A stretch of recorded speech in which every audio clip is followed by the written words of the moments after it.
اعمال کی اصلاح کرم سے کر دے۔ الحمدللہ رب العالمین والصلاة والسلام علی سید المرسلین، اما بعد فاعوذ باللہ من الشیطان الرجیم، بسم اللہ الرحمن الرحیم۔ پڑھیے، الصلاۃ والسلام علیک یا رسول اللہ وعلی آلک واصحابک یا حبیب اللہ۔ الصلاۃ والسلام علیک یا نبی اللہ وعلی آلک واصحابک یا نور اللہ۔ فرمان آخری نبی رسول ہاشمی صلی اللہ تعالی علیہ وسلم، جسے کوئی اہم حاجت درپیش ہو وہ مجھ پر کثرت سے درود شریف پڑھے، کیونکہ درود پاک دکھ، درد اور مصیبتوں کو دور کرتا اور رزق میں اضافہ کرتا ہے۔ تو جب بھی کوئی مشکل آئے، پریشانی آئے، تکلیف آئے، ٹینشن آ جائے، تو اس کا بار بار اظہار کرنے سے ٹینشن دور نہیں ہو جاتا۔ کوئی بھی مشکل آتی ہے، بندہ سبھی کو بتاتا پھرے، بار بار ذکر کرتا رہے کہ یار بڑی مشکل میں ہوں، بڑی پریشانی میں ہوں۔ شاعر کہتے ہیں نا کہ دکھوں نے تم کو جو گھیرا ہو تو درود پڑھو، دکھوں نے تم کو جو گھیرا ہو تو درود پڑھو، جو حاضری کی تمنا ہو تو درود پڑھو۔ تو جب ٹینشن دور کرنے کا، مشکل دور کرنے کا، پریشانی دور کرنے کا وظیفہ مل گیا ہے، چابی مل گئی ہے، تو پھر فضول باتیں کرنے کی بجائے ہمیں درود پاک کی کثرت کرنی چاہیے۔ صلو علی الحبیب صلی اللہ تعالی علی محمد صلی اللہ علیہ وسلم۔ آج میں آپ کو اللہ کے ایک نبی کا واقعہ سنانا چاہتا ہوں۔ یہ واقعہ قرآن مجید میں بہت تفصیل کے ساتھ موجود ہے، اور یہ واقعہ ایسا ہے کہ میں ان نبی علیہ الصلوۃ والسلام کے عمل کا نام لوں تو نبی علیہ الصلوۃ والسلام کا نام آپ کے ذہن میں خود ہی آ جائے گا۔ یعنی انہوں نے وہ عمل ایسا کیا کہ اب ان کے نام کے ساتھ وہ عمل ایک خاص ٹیگ بن گیا ہے۔ اور اگر میں اب عمل بتاتا ہوں، نام آپ خود بتائیں گے۔ اور ان کا عمل تھا کہ ان کے اندر کمال صبر تھا۔ اب یہ صبر کرنے والے نبی کون ہیں؟ صبر ایوب علیہ السلام۔ مشہور ہے دنیا میں کہ ایوب علیہ السلام کا جو صبر ہے وہ ضرب المثل بن گیا، وہ ایگزامپل بن گیا۔ صبر تو بہت سارے لوگوں نے دنیا میں کیا، مصیبتیں تو بہت سارے اللہ والوں پر آئیں، مگر حضرت ایوب علیہ السلام کو اس قدر کمال کا صبر جو ان کا تھا، وہ کیا واقعہ ہے۔ تو آج مشکلیں ہیں، پریشانیاں ہیں، ٹینشن ہیں، لوگ جب پریشان ہوتے ہیں تو صبر کا دامن تھامنے کی بجائے نارملی بے صبری، شکوے اور شکایات کی طرف جاتے ہیں۔ تو زندگی میں جب بھی کوئی معاملہ آئے نا، ہمیں اللہ کے کلام کی طرف رجوع کرنا چاہیے، اللہ والوں کی سیرت کی طرف رجوع کرنا چاہیے، اور رب کریم کے جو منتخب ترین بندے ہیں، دنیا کے افضل ترین جو افراد ہیں، وہ انبیاء کرام علیہ الصلوۃ والسلام ہیں۔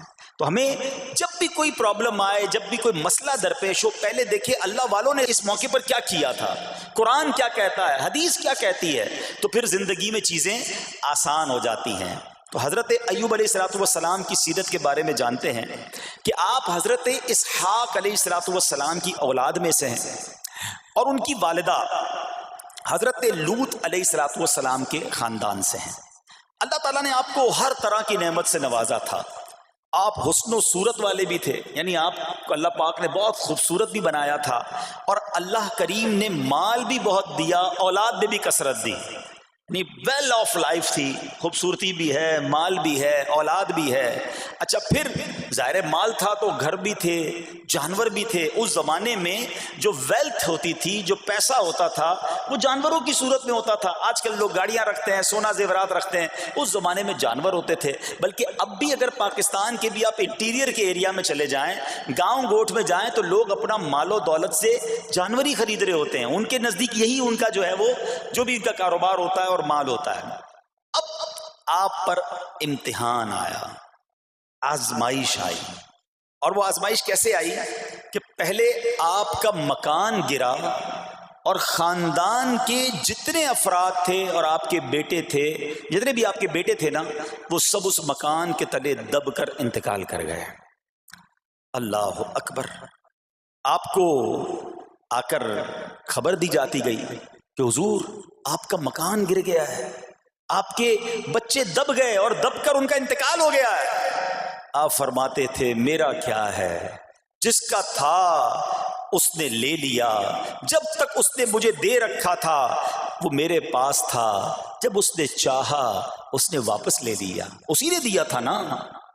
تھوڑی دیر بعد خبر آئی کہ آپ کے جتنے جانور تھے، ہزارہا اونٹ تھے، بکریاں تھی، ریوڑ کے ریوڑ تھے، سارے جانور جو ہیں وہ مر گئے. کسی نے آ کر کہا کہ اب آپ کی جتنی دولت تھی، جتنے جانور تھے وہ بھی مر گئے. سبحان اللہ. آپ اللہ کا شکر بجا لاتے، کہتے یا اللہ جو رب کا تھا اس نے واپس لے لیا، اسی کا تھا، جتنی دیر چاہا میرے پاس رہا، واپس لے لیا اس نے. میں اپنے رب کی رضا پر راضی، میں اس امتحان پر راضی ہوں. اللہ اکبر. اب کیا ہوا کہ آپ کی تمام کھیتیاں اور جو باغات تھے، بہت بڑی زمینیں تھیں، بڑے بڑے کھیت تھے، وہ بھی سارے کے سارے برباد ہو گئے. کسی نے پا کر بتایا کہ حضور اب تو کھیت بھی گئے، اب باغات بھی گئے. آپ نے فرمایا کہ جس کا تھا اس نے لے لیا، میں اس کی رضا پر راضی ہوں. جب تک میرے پاس تھا وہ میرے پاس تھا، اب رب نے واپس لینا چاہا تو اس نے لے لیا. اب he was empty handed، یعنی اب کچھ بھی نہیں تھا، نہ بچے ہیں، نہ مال ہے، نہ جانور ہے، نہ مکان ہے. مگر حضرت ایوب علیہ السلام کی زبان پر پھر بھی شکر ہے، اب بھی شکر ہے، شکوہ نہیں ہے کہ اللہ میں تیری رضا پر راضی ہوں. لیکن ابھی امتحان ختم نہ ہوا تھا. اور اس امتحان کے پیچھے بعض مفسرین نے ایک اور قول بھی نقل کیا کہ شیطان نے حضرت ایوب علیہ السلام کو دیکھ کر اللہ کی بارگاہ میں کہا کہ مولا یہ تیرا بندہ اس لیے تیرا شکر گزار ہے کہ تو نے اسے بڑا نوازا ہے، بڑا مال دیا ہے، اولاد دی ہے، گھر دیا ہے. تو اب رب کریم نے حضرت ایوب پر امتحان بھیجا تاکہ پتہ چلے کہ میرے نیک بندے امتحان کے بعد بھی صبر کرتے ہیں. لیکن اب سب چلا گیا نا، تو شیطان نے کہا کہ ابھی جان تو باقی ہے نا، صحت تو باقی ہے. اللہ اکبر. مزید آزمائش آئی اور یہ ہوا کہ آپ کو بیمار کر دیا گیا. مبارک جسم پر بڑے بڑے آبلے پڑ گئے، پھوڑے جس کو کہتے وہ پڑ گئے. اس حال میں آپ کے سارے دوست بھی آپ کو چھوڑ کے چلے گئے. آج کل ویسے بھی حال ایسا ہی ہے جناب، جب تک پیسہ ہے، شہرت ہے، آپ کے پاس کوئی مال ہے تو آس پاس بہت سارے لوگ ہوتے ہیں. مگر جب یہ سب چیزیں چلی جائیں نا تو بعض اوقات ایسی کنڈیشن میں اپنے اور پرائیوں کی جانچ بھی ہو جاتی ہے کہ اب کون کھڑا ہے. دوستی مال کے لیے تھی، دوستی شہرت کے لیے تھی، دوستی منصب کے لیے تھی، یا کسی کی ذات سے واقعی خالص دوستی تھی. اب کیا ہوا، آپ کے سارے رشتہ دار، سارے دوست بھی دور چلے گئے، سوائے آپ کی فرما بردار زوجہ تھی جن کا نام تھا رحمت بن افراہیم، اور یہ حضرت یوسف علیہ السلام کی پوتی بھی تھی، اللہ کے نبی کی آل سے تھی. وہ آپ کی خدمت کرتی رہی. اب جسم پر پھوڑے ہیں، آبلے ہیں، ایک بیوی ہے، نہ پیسہ ہے، نہ مال ہے، نہ بچے ہیں، واٹ ایور جو تھا سب ختم. مگر زبان ہے کہ اس پر پھر بھی اللہ کا ذکر جاری ہے، پھر بھی شکر جاری ہے، پھر بھی صبر ہے. بات کرنا آسان ہے جناب، مشکل آئے اور صبر کرے بندہ. اصل امتحان یہ ہے، زباں پر شکوائے رنجو علم لایا نہیں کرتے، زباں پر شکوائے رنجو علم لایا نہیں کرتے، نبی کے نام لیوا غم سے گھبرایا نہیں کرتے. ہم میں سے کسی پر ایسی آزمائش نہیں آئی نا، چھوٹی موٹی آزمائشیں تو آتی رہیں گی. ایک بات یاد رکھنا، یہ زندگی کی جو گاڑی ہے نا، یہ مسائل کے پہیوں پر ہی چلتی ہے. ہمیں بعض اوقات کسی کی گاڑی، کسی کا مکان، کسی کا خوبصورت چہرہ، کسی کی مسکراہٹ دیکھ کر لگتا ہے یار یہ تو دنیا کا سب سے سخی آدمی ہے. ایسا نہیں. تو یہ نہ سمجھے کہ سارا جہان جناب سخی ہے اور میں اکیلا دکھی ہوں. ایسا نہیں ہوتا، بلکہ ہر اس جہاں میں تقریباً ہر بندہ ایسا ہوتا ہے جس کے ساتھ کوئی نہ کوئی دکھ لگا ہوا ہوتا ہے، کوئی نہ کوئی پریشانی ہے. کسی کو مال کی پریشانی، کسی کو روزگار کی پریشانی، کسی کو بیماری لگی ہے، کسی کو اور ٹینشن ہے. تو یہ کبھی بھی نہ سوچے کہ میں زندگی گزاروں گا اور کوئی ٹینشن نہیں آئے گی. تیار رہو امتحان کے لیے، امتحان ضرور آنا ہے. اب کمال یہ ہے کہ اس امتحان میں پاس کون ہوتا ہے. حضرت ابراہیم پر امتحان آیا، زبان پر صبر ہے، شکر ہے، شکوہ نہیں ہے. اب کیا ہوا کہ آپ کا سال ہاں سال تک یہ محال رہا. یہ 2-4 مہینے کا پرابلم نہیں تھا، کئی سال تک آپ بیمار رہے. آپ کی زوجہ جو ہے وہ خدمت کرتی رہی. اچھا یہاں ایک غلط فہمی دور کر دوں کہ کچھ لوگ یہ کہتے ہیں، یہ کتابوں میں پتہ نہیں کچھ کتابوں میں لکھ دیا گیا کہ حضرت ایوب علیہ السلام کو معاذ اللہ کوڑ کی بیماری ہو گئی تھی. ایسا بالکل نہیں تھا. کوڑ کی بیماری نہیں ہوئی تھی، بلکہ نہ کوڑ ہوا نہ جزام ہوا. آپ کو جسم پر پھوڑے پھنسیاں جن کو کہتے ہیں آبلے نکل آئے تھے. کیونکہ کوڑ کی بیماری وہ ہوتی ہے کہ جس سے لوگ نفرت یا حقارت کرتے ہیں. اللہ کے کسی بھی نبی کو کبھی بھی کوئی ایسی بیماری نہیں ہوئی جس کی وجہ سے لوگ اس سے حقارت یا نفرت کریں یا دور بھاگیں. کیونکہ اللہ نے ان نفوس قدسیہ کو، ان نیک بندوں کو، ان منتخب شخصیات کو لوگوں کی ہدایت کے لیے بھیجا ہے. ان کو کبھی کوئی ایسی چیز نہیں ہوئی کہ جس سے لوگ گھن کھا کر دور بھاگیں. تو یہ بالکل غلط ہے. البتہ آپ کے جسم پر آبلے تھے، پھوڑے تھی، اور اللہ اکبر آپ اس حال میں کیا رب سے عرض کرتے تھے؟ آپ عرض کرتے تھے، قرآن میں یہ الفاظ موجود ہیں، انی مسنی الضر وانت ارحم الراحمین. ترجمہ کیا ہے؟ مجھے تکلیف پہنچی اور تو سب مہر والوں سے بڑھ کر مہر والا ہے، رحم کرنے والوں میں سب سے بڑھ کر رحم کرنے والا ہے. یعنی اللہ کی بارگاہ میں یہ عرض کرتے تھے، یا اللہ تکلیف پہنچی ہے، رحم تو نے کرنا ہے، تو ارحم الراحمین ہے. زمانے سے نہیں کہتے تھے. یہاں ایک اور پرابلم ہے. میں کوئی مسئلہ ہوتا ہے، پرابلم آتی ہے، ہم ساری دنیا سے کہتے ہیں یہ مسئلہ ہو گیا، یہ پرابلم ہو گئی. نہیں، ساری دنیا میں سے کوئی آپ کا مسئلہ حل نہیں کر سکتا. اس سے بات کرو نا جو مسائل کو حل کرنے والا ہے، اس سے عرض کرو نا جو مصیبت کو دور کرنے والا ہے. ادھر ادھر جانے کی بجائے پرابلم یہ ہے جب بھی مشکل آتی ہے ہم سب کے پاس جاتے ہیں، ہم رب کے پاس نہیں جاتے ہیں. جاؤ اس کے پاس جو حل المشکلات ہے، جو مصیبتوں کو حل کرنے والا ہے، اس کی بارگاہ میں فریاد کرو. وہ شاعر کتنی پیاری بات لکھتے ہیں نا، یہ بہت سارے لوگوں کے لیے درس ہے جو اپنی پرابلمز کے لیے دنیا والوں کے پاس جاتے ہیں. ارے اگر پکارنا ہے تو اللہ کی بارگاہ میں پکارو، التجا کرنی ہے تو اللہ کے حبیب سے عرض کرو نا. شاعر لکھتے ہیں، کسی کا احسان کیوں اٹھائیں، کسی کو حالات کیوں بتائیں، کسی کا احسان کیوں اٹھائیں، کسی کو حالات کیوں بتائیں. تمہیں سے مانگیں گے تم ہی دو گے، تمہارے در سے ہی لو لگی ہے. ہم اللہ کی بارگاہ میں عرض کریں، اللہ کے حبیب کی بارگاہ میں لو لگائیں. دنیا والوں کے پاس کچھ نہیں رکھا، لیکن ہم دنیا والوں کو بتا کر اپنے صبر کا ثواب بھی ضائع کر دیتے ہیں. دیکھو حضرت ایوب علیہ السلام کا صبر، کسی سے نہ کہا، اللہ کی بارگاہ میں عرض کرتے رہے. اب آپ کی آزمائش کا وقت پورا ہوتا ہے، دعا کرتے رہے، التجا کرتے رہے، صبر کرتے رہے. حکم ہوا کہ اپنا پاؤں زمین پر مارو. حضرت ایوب علیہ السلام نے پاؤں زمین پر مارا تو زمین سے ایک چشمہ پھوٹ اٹھا. حکم الہی سے حکم دیا گیا کہ اب اس پانی سے غسل کرو. آپ نے جب اس پانی سے غسل کیا تو آپ کی تمام بیماریاں دور ہو گئیں. پھر آپ 40 قدم چلے، دوبارہ زمین پر قدم مارنے کا حکم دیا.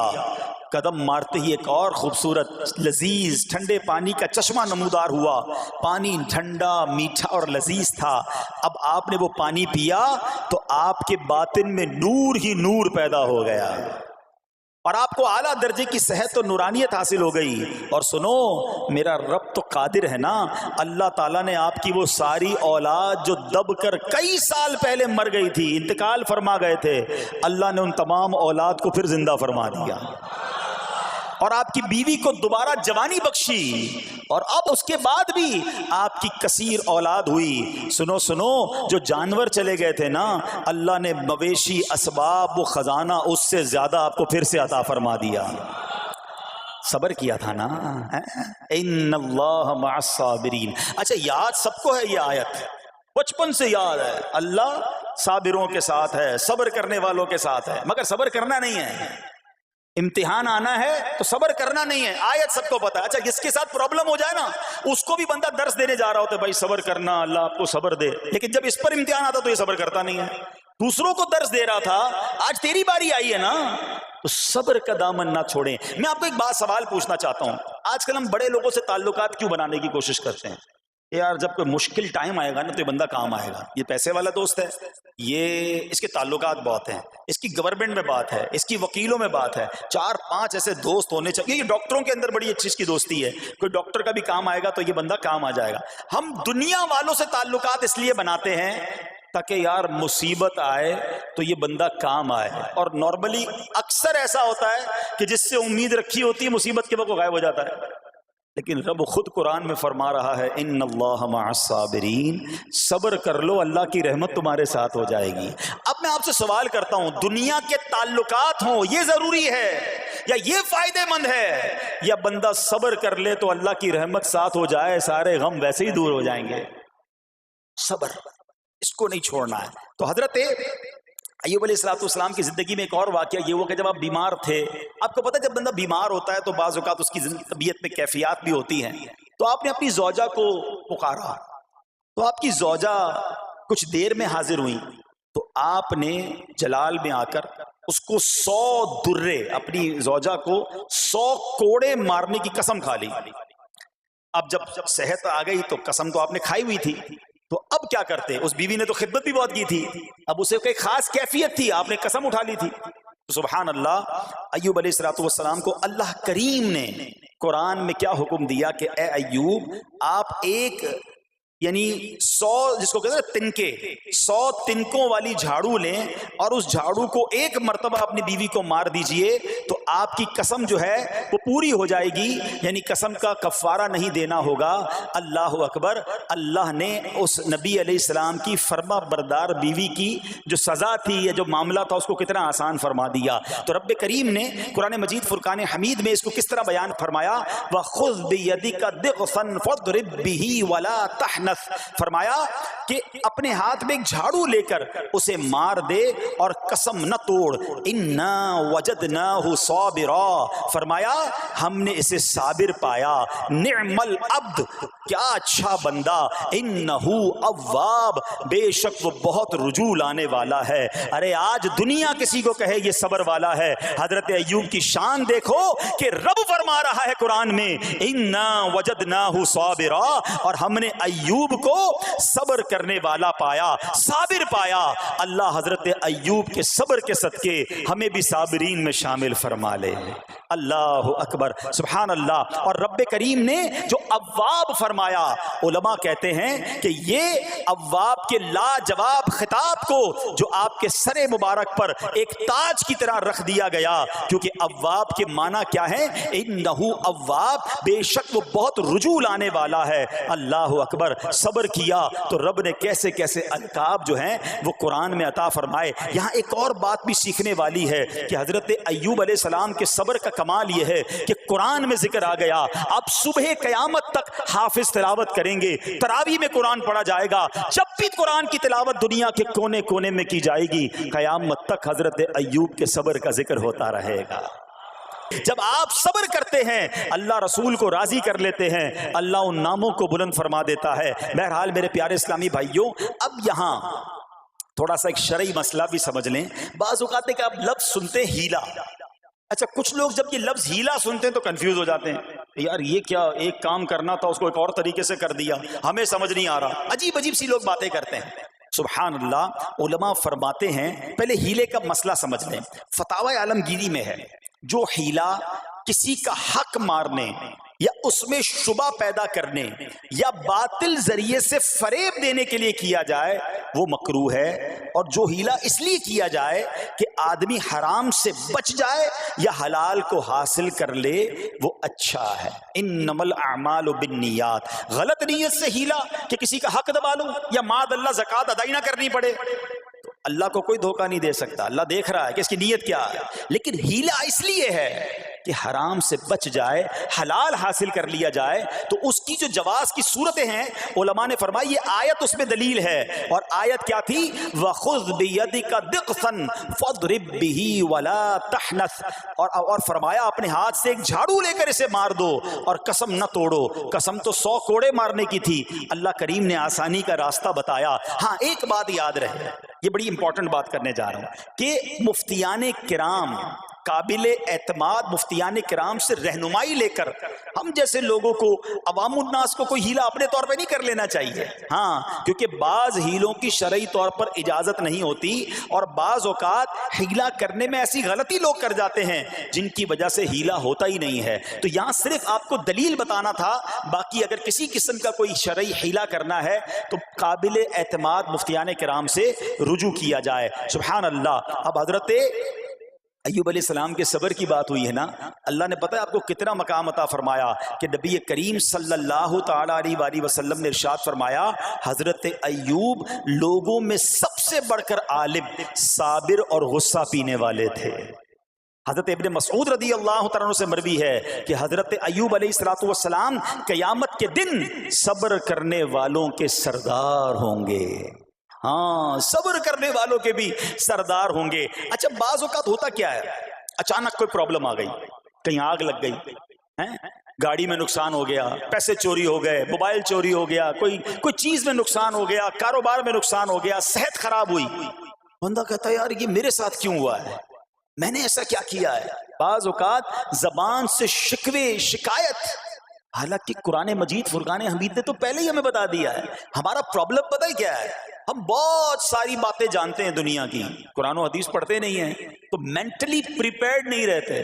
آپ کو پہلے ہی پتا ہو کہ یار گرمیاں آنے والی ہیں، تو اچانک گرمیاں آئیں گی تو پریشان نہیں ہوں گے نا. آپ کو پتا تھا جون جولائی میں گرمیاں ہوتی ہیں بھائی، سردیاں نہیں ہوتی. آپ پنکھا بھی تیار رکھتے ہیں، ٹھنڈا پانی کا انتظام بھی رکھتے ہیں، گرمی کے وقت باہر کم نکلتے ہیں.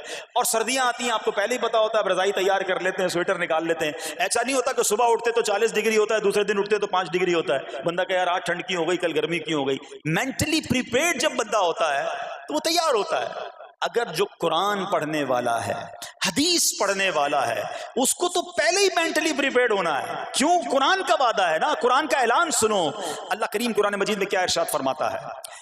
بسم اللہ الرحمن الرحیم وَلَنَبْلُوَنَّكُمْ بِشَيْءٍ مِّنَ الْخَوْفِ وَالْجُوعِ وَنَقْصٍ مِّنَ الْأَمْوَالِ وَالْأَنفُسِ وَالثَّمَرَاتِ وَبَشِّرِ الصَّابِرِينَ. اور ضرور ہم تمہیں آزمائیں گے. کیا فرمایا؟ ضرور آزمائیں گے، تیار رہو. there is examination. اچھا آزمائش کن کی چیزوں کی ہوگی؟ سبحان اللہ. قرآن نے لسٹ بھی دے دی ہے کہ آزمائش کیا ہوگی. فرمایا کچھ ڈر سے، اچانک خوف آ جاتا ہے نا، کوئی دشمن آ جاتا ہے، کوئی دھمکی دے رہا ہوتا ہے، اچانک حالات خراب ہو جاتے ہیں، دل میں خوف بیٹھ جاتا ہے. پھر فرمایا بھوک سے، مال کم ہو گیا، تنگی آ گئی تو بھوک سے. پھر فرمایا کچھ مالوں اور جانوں اور پھلوں کی کمی سے. کبھی کاروبار میں نقصان ہوگا، کبھی کسی کے باغات ہے تو باغ فصل اجڑ سکتی ہے، آپ کو کوئی نقصان ہو سکتا ہے، کسی جگہ آگ لگ سکتی ہے، اور جانوں کی کمی سے بیماری بھی آ سکتی ہے. مگر آگے کیا فرمایا؟ وَبَشِّرِ الصَّابِرِينَ. خوشخبری سنا ان صبر والوں کو. اور جب سبحان اللہ یہ ایگزام آتا ہے نا، جو اس ایگزام سے نکل جاتا ہے تو رب نے فرمایا خوشخبری ہے. اللہ اکبر. ہم نے زندگی میں دیکھا ہے جس نے مصیبت پر صبر کیا، اللہ کی رضا پر راضی رہا، اللہ نے مشکل سے بھی نکالا اور پہلے سے اسے زیادہ عطا فرما دیا. ہمارا پرابلم ہی ہم ٹیسٹ میں فیل ہو جاتے ہیں. جیسے ہی امتحان شروع ہوا، واویلا شروع، شور شروع، شکوے شروع. سب کو بتانا، حالانکہ کر کوئی نہیں سکتا لیکن سب کو بتائیں گے. نہ کرو ایسا، میں جانوں میرا رب جانے، مجھے کیوں کسی کو بتانا ہے. ہاں وہ کریم ہے، وہ دیکھ رہا ہے کہ میرا بندہ صبر کر رہا ہے. سبحان اللہ. حضرت سیدنا امام ابو جعفر محمد بن جریر طبری تفسیر طبری میں اس آیت مبارک کے تحت فرماتے ہیں، یعنی ہم تمہیں دشمن کے خوف، قحط سالی، شدید بھوک و فقر و فاقہ، فصلوں کی کمی، مقاصد کے حصول میں مشکلات، کفار سے جنگ کے دوران افرادی قوت میں کمی اور اہل و عیال کی موت وغیرہ کے ذریعے آزمائیں گے. اور یہ سب چیزیں بطور امتحان ہوں گی تاکہ تمہارے سچے جھوٹوں سے اور اہل بصیرت منافقوں سے جدا ہو جائیں. یعنی اس ٹیسٹ میں پتہ چل جائے گا کون اللہ والا ہے, کون صبر والا ہے, کون اللہ کی رضا پر راضی رہنے والا ہے. سنو سنو, جب یہ تکلیف آتی ہے نا تو اس کا پھر اجر کتنا ملتا ہے. شہنشاہ نبوت مخزن جود و سخاوت صلی اللہ تعالی علیہ وسلم نے ارشاد فرمایا, جو دنیا میں ہی اپنی ہر خواہش کی تکمیل کر لے تو یہ چیز آخرت میں اس کے اور اس کی خواہش کے درمیان آڑ اور پردہ بن جائے گی. اور جو مالداروں کی زینت کی طرف اپنی نگاہیں دراز کرے تو وہ آسمان والوں کے سامنے بے عزت ہو جاتا ہے. اور جو شدید بھوک پر صبر کرے اللہ عز و جل اس کو جنت الفردوس میں جہاں چاہے گا ٹھکانہ عطا فرمائے گا. ہاں, ہر چیز پوری ہو جائے, جو چاہیے وہ مل جائے. یہ نہیں ہونا چاہیے. کچھ نہ کچھ آزمائشیں آئیں گی, اور اگر سب ادھر مل گیا تو ادھر پھر کیا ملے گا. ہم اللہ سے یہ دعا کرتے ہیں کہ ادھر بھی عطا فرمائے, ادھر بھی محروم نہ کرے. ہاں, ہمیں ڈرتے بھی رہنا چاہیے کہ یار میں جو مانگتا ہوں ادھر مل جاتا ہے, کہیں وہاں محروم نہ رہ جاؤں. تو آزمائش آئے تو صبر کرنا چاہیے, اللہ کی رضا کے طور پہ زندگی گزارنی چاہیے. ایک بار نبی پاک علیہ الصلوۃ والسلام انصار کے پاس تشریف لے گئے تو فرمایا کیا تم مومن ہو؟ بڑا کمال کا سوال جواب ہے, ذرا غور کیجئے گا. ہمارے پاس بھی کوئی آ کر کہے کہ کیا تم مومن ہو تو ہم کیا جواب دیں گے؟ صحابہ خاموش رہے. سیدنا فاروق اعظم نے کہا حضور ہاں ہم مومن ہیں. شاید ہمارا بھی جواب یہی ہوگا, مومن ہیں. مگر اگلا سوال سنو نبی پاک علیہ الصلوۃ والسلام کا. فرمایا کہ اگر تم مومن ہو تو تمہارے ایمان کی علامت کیا ہے؟ ہاں, اب ہم سے کوئی یہ سوال کرے تو ہم جواب کیسے دیں گے؟ بھائی تم کہہ رہے ہو مومن ہیں, واٹ از دا سمٹمز, کوئی نشانی کوئی علامت تو بتاؤ نا. اب یہ سوال کرنے والے کون ہیں؟ پیارے آقا صلی اللہ تعالی علیہ وآلہ وسلم. صحابہ سامنے بیٹھے ہیں. ارشاد فرمایا مومن ہو تو علامت کیا ہے؟ کیا شاندار جواب دیا کہ صحابہ کرام نے کہ ہم جب فراخی کی حالت ہوتی ہے نا, آسانی ہوتی ہے تو ہم شکر ادا کرتے ہیں. جب آزمائش آتا ہے, کوئی پرابلم آتی ہے, ہم صبر کرتے ہیں اور اللہ کے فیصلے پر راضی رہتے ہیں. نبی اکرم علیہ الصلوۃ والسلام نے جواب میں کیا فرمایا؟ رب کعبہ کی قسم تم مومن ہو. تو پتہ یہ چلا کہ مومن ہونے کی نشانی یہ ہے کہ جب اچھے دن آئیں تو شکر کرے, اور مشکل کے دن آئیں تو اللہ کی رضا پر, اللہ کے فیصلوں پر راضی رہے, صبر کرے. اب آؤ سوال کرتے ہیں. اچھے دن آتے تو ہم کیا کرتے ہیں؟ ارے بھائی میں تو انتظار میں تھا, تھوڑے پیسے آئیں تو فلاں عیاشی کروں, فلاں گناہ کروں. تھوڑے پیسے تھے تو وہ کام ہی نہیں کر پا رہا تھا, اب تو موقع لگا ہے, اب تو دن آئے ہیں. معاذ اللہ, جس کو اللہ نعمتیں دیتا ہے, فراخی دیتا ہے, تو وہ اللہ کی نافرمانی میں لگ جاتا ہے. اور جب اس کو کوئی آزمائش بھیجتا ہے تو وہ ناشکری کہہ کر, بلکہ بعض اوقات تو کفریہ کلمات منہ سے نکال کر ایمان سے بھی ہاتھ دھو بیٹھتا ہے. ایسا نہیں ہونا چاہیے. عقل مند وہ ہے, یاد رکھنا کہ رب جتنی عطائیں بڑھائے ہم اتنے سجدے بڑھائیں, ہم اتنے صدقے بڑھائیں. دیکھو نا دنیا میں کیا ہوتا ہے, آپ کو کوئی تحفہ دے, آپ کیا کہتے ہیں؟ شکریہ, جزاک اللہ. دوبارہ تحفہ دے, آپ کہتے ہیں بہت مہربانی. تیسری بار دے, بندہ کہ یار یہ تو مجھ پر کتنا مہربان ہے. اتنی مہربانیاں. ناراض نہیں ہونا چاہیے. جو تمہیں دنیا میں 2-4 تحفے دے دے, تم اسے ناراض نہیں کرنا چاہتے. جب سے میں پیدا ہوا, جب سے وہ نواز رہا ہے, وہ ناراض نہ ہو جائے اس کا کوئی خیال نہیں. وہ دیے جا رہا ہے. ہم تو دیکھتے ہیں نا, بندہ غریب ہوتا ہے, تھوڑے گناہ, جیسے جیسے امیر ہوتا گیا اس کے پر پرزے نکلنا شروع ہو جاتے ہیں, مسجد سے دور, نمازوں سے دور, معاذ اللہ حرام کاموں میں پڑ جاتا ہے. ارے اللہ کے بندے, تجھے رب نواز رہا ہے, تیرے تو سجدے بڑھنے چاہیے تھے. لیکن ہوتا کیا ہے, وہ عطائیں بڑھاتا ہے, لوگ خطائیں بڑھاتے ہیں. نہ کرو ایسا. جب فراخی ہو, جب اللہ کی طرف سے آسانی ہو تو شکر ہو, اور جب آزمائش آئے تو صبر ہو. یہی مومن کی نشانی ہے. اور اللہ سے دعا کرتے ہیں کہ اللہ کریم ہمیں اپنے شکر گزار اور صبر کرنے والے بندوں میں شامل فرما لے. اور یقین کریں صبر کا جو پھل ہے نا, وہ کہتے ہیں نا صبر کا پھل میٹھا. او ہو, بالکل ٹھیک کہا, بلکہ بہت میٹھا ہے. سنو, اللہ عز و جل فرماتا ہے کہ جب میں کسی بندے کو بیماری میں مبتلا کروں, ہو سکتا ہے یہاں بھی میرا کوئی بھائی بیمار بیٹھا ہو, مدنی چینل کے ناظرین میں سے کوئی بیمار بیٹھا ہو. دیکھو بیماری آئے نا, شکوہ مت کرنا, صبر کرنا. فضیلت سنو, حدیث قدسی ہے, اللہ فرماتا ہے جب میں اپنے کسی بندے کو بیماری میں مبتلا کروں اور وہ اس پر صبر کرے, کسی سے شکایت نہ کرے, تو میں اس کے گوشت کو اچھے گوشت سے اور اس کے خون کو اچھے خون سے بدل دیتا ہوں. پھر اگر اسے شفا دیتا ہوں تو ایسی شفا دیتا ہوں کہ اس کے نامہ اعمال میں کوئی گناہ نہیں رہتا. اور اگر میں اسے دنیا سے اٹھا لوں تو اسے اپنی رحمت کاملہ کے سائے میں لے جاتا ہوں. ارے کمال ہو گیا. بیماری آئی, بیماری جب جاتی ہے تو گناہوں سے بھی پاک کر کے جاتی ہے. صرف ایک ہی تو کنڈیشن ہے, صبر کرنا. بیماری آئی, صبر کرنا. ہاں, کسی سے بات نہ کریں, شکوہ نہ کریں, اللہ کی بارگاہ میں عرض کریں مولا تیری مہربانی, ہاتھ میں درد ہے باقی جسم تو سلامت ہے, اے اللہ آنکھ میں درد ہے باقی جسم تو سلامت ہے, اے اللہ گردوں میں پرابلم ہے میرا باقی جسم تو سلامت ہے, یہ بھی تیری مہربانی ہے. اللہ کرے کہ ہم شکر گزار بندے بن جائیں, کیونکہ یہ بیماری تو ہمارے گناہ معاف کروانے آئی تھی, مگر افسوس یہ ہے کہ جو گناہ معاف کروانے والا کام ہمارے ساتھ ہوا اس میں بھی ہم نے اللہ کو ناراض کر دیا اور شکوے شکایات کی. سنو سنو, اس نے اخلاق کے پیکر نبیوں کے تاجور صلی اللہ تعالی علیہ وسلم نے ارشاد فرمایا, ابھی تو صرف بیماری کی بات ہوئی نا, اب آؤ اگر کسی کو کاروبار میں نقصان ہو گیا, کسی کے پیسے کم ہو گئے, کسی کی جان و مال کا کوئی نقصان ہوا, کوئی آگ وغیرہ لگ گئی. سنو, اللہ کے حبیب علیہ الصلوۃ والسلام فرماتے ہیں کہ اللہ ارشاد فرماتا ہے, پھر حدیث قدسی ہے کہ جب میں اپنے کسی بندے کے بدن یا اس کے مال یا اس کی اولاد کی طرف کوئی سختی بھیجوں, پھر وہ صبر جمیل کے ساتھ اس کا استقبال کرے, تو قیامت کے دن مجھے اس سے حیا آئے گی کہ میں اس کے لیے میزان قائم کروں یا اس کا نامہ اعمال کھولوں. ہائے ہائے ہائے, سمجھتے ہو اس کا مطلب؟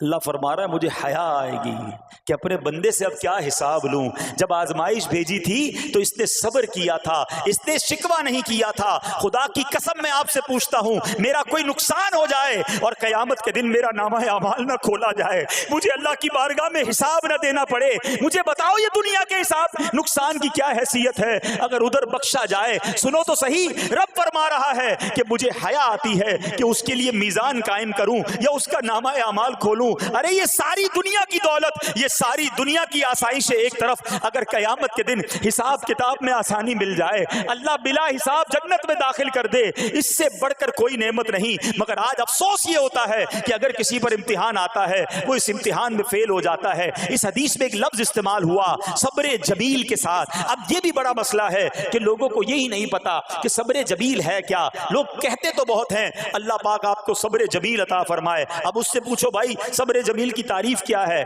تو پھر تعریف نہیں پتا ہوتی. یہ کسی جمیل بھائی کا صبر نہیں ہے کہ جس کو صبر جمیل کہا جاتا ہے. صبر جمیل کی تعریف سمجھو. علماء کہتے ہیں کسی مصیبت زدہ اور غیر مصیبت زدہ کو برابر میں دیکھو, مگر دونوں میں کوئی فرق نظر نہ آئے. یعنی چہرہ بھی نہ بتائے کہ وہ کسی مشکل میں ہے, اس کی عادتیں بھی نہ بتائیں کہ وہ کسی پرابلم میں ہے, یعنی اس کو دیکھ کر پتہ ہی نہ چلے کہ وہ بڑی مشکل میں ہے. فرمایا یہ ہے صبر جمیل. مگر آج ہمارا حال یہ ہے, ہمارا چہرہ بتا دیتا ہے بھائی خیر تو ہے, بڑی ٹینشن میں ہو, ہاں یار کیا کروں بس موبائل ٹوٹ گیا, ارے بھائی بڑی چہرے پہ بڑی ہوائیاں اڑ رہی ہیں, بس کیا کروں جناب آج 5,000 روپے کھو گئے. 5,000 روپے کھو جائیں, چھوٹا سا نقصان ہو جائے, ہمارا چہرہ بتا دیتا ہے کہ ہمارے ساتھ کوئی معاملہ ہوا ہے. صبر جمیل یہ ہے کہ دیکھ کر کوئی پہچان ہی نہ سکے کہ یہ بندہ کتنی مشکل میں ہے, چاہے اندر کتنی تکلیف میں ہو, دنیا والوں کو نہ بتائے کیونکہ وہ رب کا بندہ ہے, وہ اللہ کی بارگاہ میں فریاد کرے. یہ صبر جمیل ہے اور اللہ اسے ہم سب کو نصیب فرمائے. ہاں یہ بڑی کمال کی بات ہے. ہم کیا کرتے ہیں, سارے جہان کو بتاتے ہیں. اچھا پھر آخر میں لوگ کہتے بھی ہیں, جب پورے محلے کو بتا دیا نا, پھر اس کے بعد کہتے ہیں بس کیا کریں بھائی صبر ہی کر رہے ہیں. اب آپ صبر نہیں کر رہے حضرت, ہاں آپ کا صبر چلا گیا, آپ نے ساری دنیا کو تو بتا دیا. صبر یہ ہے کہ صبر پہلے صدمے پر ہوتا ہے. جیسے ہی آپ کو کوئی صدمہ لگا نا, اب آپ جانے رب جانے, نہ بتائیں کسی کو, ٹھیک ہے. وہ الگ بات ہے آپ کسی کو دعا کے لیے کہہ دیں, لیکن بڑا نقصان ہو گیا, بڑی مشکل ہو گئی, بڑی پریشانی ہو گئی, اس سے حل تو کوئی نہیں ہونا. اچھا ہمارا ماجرا ایک اور بھی بڑا عجیب ہے, مشکل ہو جائے تو سب کو بتاتے ہیں, آسانی ہو جائے تو پھر کسی کو نہیں بتاتے. 5,000 کا نقصان سارے محلے کو پتا ہے, 50,000 کا فائدہ ہوا پھر کسی کو بتایا آپ نے؟ نہیں یار بتاؤں گا تو نظر لگ جائے گی. گھر والوں کو تو بالکل بھی نہیں بتاؤں گا, خرچہ بڑھا دیں گے. گھر والوں کو ساری ٹینشن کی خبریں جا کے دے رہے ہوتے ہیں، مارکیٹ میں بڑا نقصان ہو گیا، آج بڑا مندہ ہے، ارے بھائی کاروبار بالکل نہیں ہے، تاکہ گھر والوں کا خرچہ روک سکے. اور جیسے ہی کاروبار اچھا ہو گیا گھر جاتے پھر بھی وہی والا منہ بنا لیتے ہیں تاکہ ان کو پتہ نہ چلے میں بڑے پیسے کمانے لگا ہوں. یہ نہ کیا کریں. ہاں ٹینشن آپ کسی کو بتا کر اپنا صرف ثواب ضائع کرتے ہیں، باقی کچھ نہیں ہوتا. کرنا رب نے ہے، اور یہ اگر آزمائش میرے درجے بلند کرنے آئی ہے، اگر یہ آزمائش مجھے اللہ کے قریب کرنے آئی ہے تو پھر تو اس کا استقبال ہونا چاہیے نا. ہاں ہمارے بزرگان دین تو آزمائشوں کا استقبال کیا کرتے تھے. اور سنو، یہاں ہو سکتا ہے کہ میرا کوئی نابینا بھائی بیٹھا ہو. بعض اوقات ایسا بھی ہوتا ہے کہ اچانک کسی کی بینائی چلی جاتی ہے، آنکھیں ٹھیک ہوتی ہیں اور اچانک ایکسیڈنٹ ہوا یا کوئی واقعہ ہوا ہے. بہت بڑی آزمائش. اللہ اس آزمائش سے ہمیں محفوظ رکھے. مگر دیکھو میرے رب کی شان دیکھو، جب بھی کوئی تکلیف آتی ہے نا بندہ صبر کرے، اس تکلیف کا اجر تیار ہے، اس کا کمال سے اس کی رحمت تیار ہے، رحمت کی برسات تیار ہے. سنو، اللہ فرماتا ہے کہ اے جبرائیل، جب میں اپنی کسی بندے کی بینائی لے لوں تو اس کا اجر یہ ہے کہ میں اسے اپنے دیدار سے مشرف فرماؤں گا. ہاں آنکھیں گئی ہیں مگر اللہ فرماتا ہے میں اپنا دیدار کرواؤں گا. بس صرف صبر کرنا ہے. اسی طرح میرے پیارے اسلامی بھائیوں، بعض لوگوں کے یہاں بچے کا انتقال ہو جاتا ہے، چھوٹے چھوٹے بچوں کا انتقال ہو جاتا ہے، یا بعض اوقات پیدائشی بچہ مرا ہوا ہوتا ہے، پیدا اس کا انتقال ہو جاتا ہے، یا بعض اوقات ولادت سے پہلے ہی بچہ ضائع ہو جاتا ہے. بہت شور، بڑا واویلا، بڑا رونا پیٹنا گھروں میں ہوتا ہے. مت کیا کرو ایسا. یقین کریں یہ بہت بڑا انعام تمہیں ملنے جا رہا ہے. ایسا نہ ہو یہ رونا پیٹنا، یہ بے صبری، یہ اللہ کی بارگاہ میں شکوے شکایات، اتنے بڑے تم اجر سے محروم رہ جاؤ. سنو، اللہ کے آخری نبی صلی اللہ تعالی علیہ وسلم نے فرمایا جس مسلمان جوڑے کے 3 بچے انتقال کر جائیں، اللہ عز و جل ان بچوں پر فضل و رحمت کرتے ہوئے ان دونوں یعنی ماں باپ کو جنت میں داخل فرمائے گا. صحابہ کرام نے عرض کی کسی کے 2 بچے، فرمایا 2 بچے بھی، پھر عرض کی اور 1، فرمایا 1 بھی، پھر فرمایا اس ذات کی قسم جس کے قبضہ قدرت میں میری جان ہے، جس عورت کا کچا بچہ فوت ہو جائے یعنی حمل ضائع ہو جائے اور وہ اس پر صبر کرے تو وہ بچہ اپنی ماں کو اپنی ناف کے ذریعے کھینچتا ہوا جنت میں لے جائے گا. یہ تو جنت کا ٹکٹ تھا. مگر شکوے شکایات، الامان والافیز، گھر میں موت میت کو نقصان ہو جائے، ہماری عورتیں، ہمارے گھر کے افراد وہ واویلا کرتے ہیں. معاذ اللہ، بعض اوقات تو کفریہ کلمات زبان پر ہوتے ہیں. معاذ اللہ ثم معاذ اللہ، کہتے کہ اللہ کو ہمارا ہی گھر ملا تھا، اتنے چھوٹے بچے کا کیا قصور تھا. استغفر اللہ. یہ تمہارے جملے، ایک تو گھر میں مصیبت پہلے ہی آئی ہوئی ہے اور تم اللہ پر اعتراض کر کے معاذ اللہ اللہ کو ظالم کہہ کے اپنا ایمان بھی ضائع کر بیٹھے، یہ تو اس سے بڑی مصیبت ہو گئی نا. تو نہ کریں ایسا. سیکھو. آج میں نے آپ کے سامنے حضرت ایوب علیہ السلام کی سیرت اور قرآنی واقعہ بیان کیا کہ سب کچھ چلا گیا مگر وہ اللہ کی رضا پر راضی تھے. رب نے انہیں صبر کرنے والا بندہ بھی فرمایا اور ساری نعمتیں پہلے سے زیادہ عطا فرما دی. ہاں بالکل نوازا جائے گا. صبر کا دامن اگر نہ چھوڑیں. سنو ہمارے اسلاف کیسے صبر کرتے تھے. حضرت سیدنا فتح موصلی رحمت اللہ تعالی علیہ کی زوجہ محترمہ رضی اللہ تعالی عنہا کا پاؤں پھسل گیا اور ان کا ناخن ٹوٹ گیا. وہ مسکرانے لگی. اللہ اکبر. کبھی کبھی ہمارا بھی ناخن ٹوٹا ہوگا، بہت تکلیف ہوتی ہے. ناخن ٹوٹے تو جان نکل جاتی ہے مگر آپ مسکرانے لگی. کسی نے پوچھا کہ آپ کو ناخن ٹوٹنے کا درد نہیں ہوا، آپ مسکرا رہی ہیں؟ تو فرماتی ہیں کہ اس درد پر جو ثواب ملے گا نا، مجھے درد پر صبر کروں گی اور جو مجھے اس پر ثواب ملے گا تو اس ثواب کے تصور نے میرے درد کی تلخی کو دور کر دیا. ہائے ہائے ہائے، یہ ہیں اللہ والے. ہاں صبر کرنا کوئی ان سے سیکھے. میرے پیارے اسلامی بھائیوں، احادیث میں روایتوں میں یہ مضمون ملتا ہے کہ اللہ کریم کی بارگاہ میں بندے کا کوئی درجہ رکھا ہوتا ہے، یعنی اللہ کی رضا یہ کہ بندہ اس سٹیج تک پہنچ جائے، اس درجے تک پہنچے، مگر وہ نماز کے ذریعے، روزوں کے ذریعے، عبادتوں کے ذریعے اس درجے تک نہیں پہنچتا. پھر اللہ اس پر آزمائش بھیجتا ہے کہ میرا بندہ صبر کر لے تاکہ صبر کر کے اس درجے کو حاصل کر لے. ہائے ہائے، یعنی مجھ پر کوئی آزمائش آئی تھی میرے درجے بڑھانے، مگر ہائے میری بے صبری کہ میں نے وہ درجہ پانے کا موقع ضائع کر دیا، میں نے وہ ثواب پانے کا موقع ضائع کر دیا۔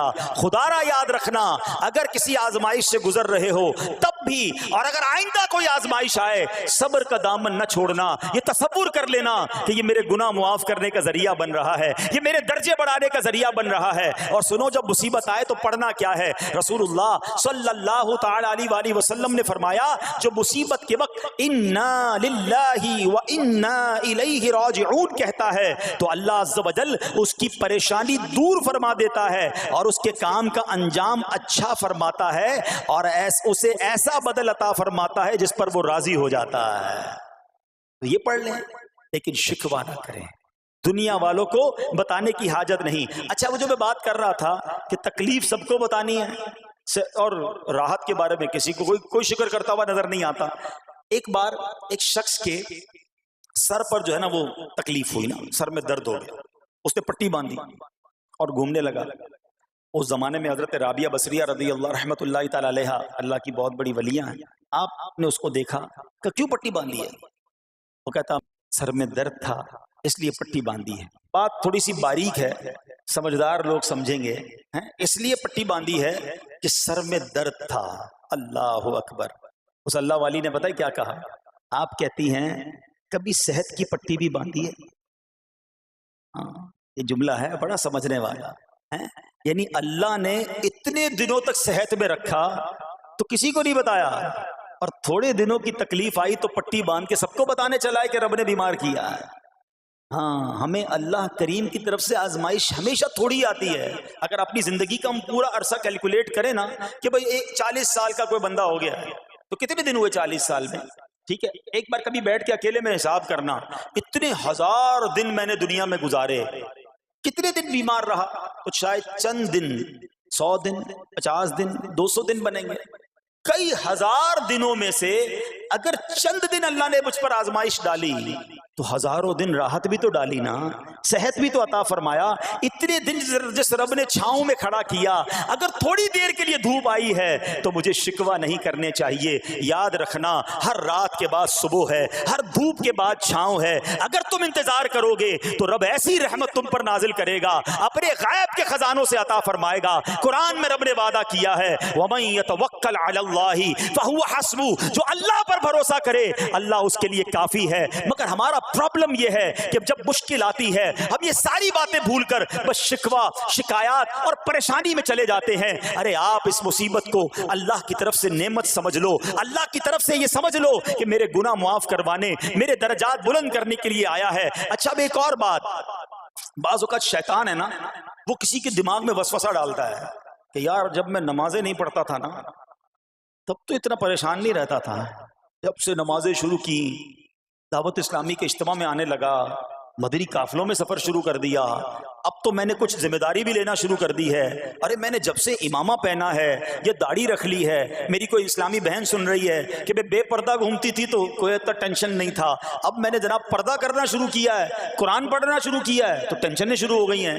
اب شیطان بعض لوگوں کے ذہنوں میں یہ وسوسہ ڈالتا ہے کہ میں تو دین کے قریب ہو رہا ہوں، اللہ کے قریب ہو رہا ہوں، اور مجھ پر آزمائشیں کیوں آ رہی ہیں؟ سنو سبحان اللہ، اللہ کے حبیب علیہ الصلوۃ والسلام کی کیا شان ہے۔ اعلیٰ حضرت ایسے ہی نہیں کہتے کہ میں نثار تیرے کلام پر، ملی یوں تو کس کو زبان نہیں، وہ سخن ہے جس میں سخن نہ ہو، وہ بیان ہے جس کا بیان نہیں۔ میرے آقا نے کم و بیش 1450 سال پہلے یہ مسئلہ سالو کر دیا۔ حضرت سیدنا سعد بن ابو وقاص رضی اللہ تعالیٰ عنہ فرماتے ہیں کہ میں نے عرض کی یا رسول اللہ صلی اللہ تعالیٰ علیہ وسلم، سب سے زیادہ مصیبتیں کن لوگوں پر آئیں؟ گلی مقاتی نا، پنجابی میں کہتے ہیں نا گالی بات ہی ختم کر دی۔ حضور یہ بتائیں سب سے زیادہ مصیبتیں کن لوگوں پر آئیں؟ پیارے آقا نے فرمایا انبیاء پر۔ اللہ اکبر، اللہ کے سب سے قریب تو انبیاء ہیں نا، انبیاء پر۔ پھر ان لوگوں کے بعد جو لوگ بہتر ہیں، پھر ان کے بعد جو بہتر ہیں۔ سنو اب اگلا جملہ، بندے کو اپنی دینداری کے اعتبار سے مصیبت میں مبتلا کیا جاتا ہے۔ اگر وہ دین میں سخت ہوتا ہے اس کی آزمائش بھی سخت ہوتی ہے، اگر وہ دین میں کمزور ہوتا ہے تو اللہ عز و جل اس کی دینداری کے مطابق اسے آزماتا ہے۔ بندہ مصیبت میں مبتلا ہوتا رہتا ہے یہاں تک کہ اس کے دنیا میں ہی اس کے سارے گناہ بخش دیے جاتے ہیں۔ گویا اللہ کی یہ رحمت ہے کہ بندہ بڑا نیک ہو رہا ہے، رب چاہتا ہے کہ اس بندے پر آزمائش بھیجوں، میرا نیک بندہ صبر کرے، اس کے گناہ معاف ہو جائیں اور میرے پاس آئے تو اس کو جنت میں داخل کر دوں۔ اللہ اکبر۔ اے پیارے اسلامی بھائیو، یاد رکھنا، اب جو میں نے ایک سوال قائم کیا تھا نا کہ یار میں تو دین کے قریب، میں تو اللہ کے قریب ہونے کی کوشش کر رہا ہوں اور ایک کے بعد ایک آزمائش آ رہی ہے، یہ کیا ہے؟ اب ایک اور حدیث سن لو، سبحان اللہ۔ حضرت سیدنا انس رضی اللہ تعالیٰ عنہ سے روایت ہے، سرکار والا تبار، ہم بے کسوں کے مددگار، شفیع روز شمار، دو عالم کے مالک و مختار صلی اللہ تعالی علیہ وآلہ وسلم نے فرمایا، جب اللہ عز و جل کسی بندے سے محبت فرماتا ہے، سننا ذرا غور سے، اللہ عز و جل جب اپنے کسی بندے سے محبت فرماتا ہے یا اسے اپنا دوست بنانے کا ارادہ فرماتا ہے تو اس پر آزمائشوں کی بارش فرما دیتا ہے۔ اب سوال ہے نا کہ میں اللہ دوست بھی بنا رہا ہے، اللہ کریم اس پر محبت بھی فرما رہا ہے اور آزمائشیں بھی بھیج رہا ہے۔ دوست پر آزمائشیں کون بھیجتا ہے؟ دوست کو تو راحتیں ڈالی جاتی ہیں۔ ہائے ہائے، اب یہی تو امتحان ہے، یہی تو چیک ہے۔ سنو، نبی پاک فرماتے ہیں جب اللہ اس پر آزمائش بھیجتا ہے نا، وہ بندہ اپنے رب کو پکارتا ہے، اے میرے رب عز و جل، تو اللہ فرماتا ہے میرے بندے تو جو کچھ مجھ سے مانگے گا میں تجھے عطا فرماؤں گا، تو جلد ہی تجھے دے دوں گا اور اسے تیری آخرت کے لیے ذخیرہ کر دوں گا۔ سبحان اللہ۔ یعنی اللہ والوں کو آزمایا جاتا ہے، ان کے درجات بلند کیے جاتے ہیں، ان کے گناہ معاف کیے جاتے ہیں۔ تو اے میرے پیارے اسلامی بھائیوں، کبھی بھی یہ ذہن میں خیال مت لانا کہ یار میں دین میں قریب آ رہا ہوں، میری آزمائشیں بڑھ رہی ہیں، سمجھ لو امتحان شروع ہو گیا ہے، ٹیسٹ شروع ہو گیا ہے، اب اس ٹیسٹ میں مجھے کامیاب ہونا ہے اور اللہ کے مزید قریب جانا ہے۔ زندگی میں جو گناہ ہو گئے ہیں یہ میرے گناہوں کا انشاءاللہ کفارہ بن جائے گا، میرے درجات کی بلندی کا سبب بن جائے گا۔ اللہ سے عرض کرنا، اے مولا میں تیری رضا پر راضی، میں تیرے فیصلوں پر راضی، اب تک جو دیا تھا تو نے دیا تھا، یہ سب کچھ تیرا ہے، اے رب جب تو واپس لے گا میں اس پر راضی۔ جب یہ ثابت قدمی نصیب ہو گئی پھر دیکھو غیب کے خزانوں سے کیسا آپ کے دل پر سکینہ اترے گا، پھر کیسا آپ پر رحمتوں کا نزول ہوگا۔ تو اے میرے پیارے اسلامی بھائیوں، مصیبتیں آ چکی اور آنے بھی والی ہیں، پہلے ذہنی طور پر تیار رہنا، مگر صبر کرنا۔ یہ چند دنوں کی، چند گھنٹوں کی، چند لمحوں کی مصیبت ہے مگر یہ تمہارے درجات کو بلند کر دے گی۔ رب کریم صبر کرنے والوں کو پسند فرماتا ہے۔ اور جو میں نے بات کہی تھی کہ صبر بھی کریں اور جب اللہ کریم کی طرف سے راحتیں آ جائیں تو شکر بھی کریں۔ کیا شاندار رب کا قرآن میں فرمان ہے، اللہ فرماتا ہے وَإِذْ تَأَذَّنَ رَبُّكُمْ لَئِن شَكَرْتُمْ لَأَزِيدَنَّكُمْ وَلَئِن كَفَرْتُمْ إِنَّ عَذَابِي لَشَدِيدٌ۔ اللہ قرآن میں فرماتا ہے اور یاد کرو جب تمہارے رب نے اعلان فرما دیا کہ اگر تم میرا شکر ادا کرو گے میں تمہیں اور زیادہ عطا کروں گا۔ ہاں شکر کرو رب اور دے گا، مگر اگلا حصہ سمجھنے والا ہے، اور اگر تم ناشکری کرو گے تو میرا عذاب سخت ہے۔ اللہ نے اپنے عذاب سے بھی ڈرایا ہے اور شکر کرنے کا درس بھی دیا ہے۔ تو بہرحال میرے پیارے اسلامی بھائیوں، اللہ کریم سے میں دعا کرتا ہوں کہ اپنے نیک بندوں کے صدقے، کربلا والوں کے صبر کے صدقے، نبی پاک علیہ الصلوۃ والسلام کے طائف کے میدان میں پتھر کھا کر دعا دینے والے صبر کے صدقے، رب کریم ہمیں بھی صبر کی نعمت نصیب فرمائے، صرف زبانی نہیں قلبی طور پر ہمیں صبر کرنے والوں میں شامل فرما لے۔ اگر ہم پر کوئی آزمائش ہے تو رب کریم یہ آزمائش ہمارے گناہوں کا کفارہ بنا دے، ہمارے درجات کی بلندی کا سبب بنا دے۔ دعوت اسلامی کے مدنی ماحول سے اگر ہم وابستہ رہیں گے نا تو ہمیں انشاءاللہ صبر کرنے کا پریکٹیکل جو ہے وہ موقع بھی ملتا رہے گا، کیونکہ صبر کیسے کرنا ہے اس کی کوئی پریکٹس بھی تو ہونی چاہیے نا۔ تو مدنی قافلے جب اس میں جاتے ہیں نا تو آرام اپنے گھر جیسا نہیں ملتا، کھانا اپنے گھر جیسا نہیں ملتا، بعض اوقات سفر میں تکلیف ہوتی ہے، تو یہ پریکٹیکلی آپ کو صبر کرنے کا موقع ملتا ہے۔ تو اگر آپ واقعی صابرین میں شامل ہونا چاہتے ہیں تو مدنی قافلوں میں سفر اپنا معمول بنائیں۔ اللہ کریم ہم سب کو مدنی قافلوں میں سفر کی توفیق عطا فرمائے۔ میرے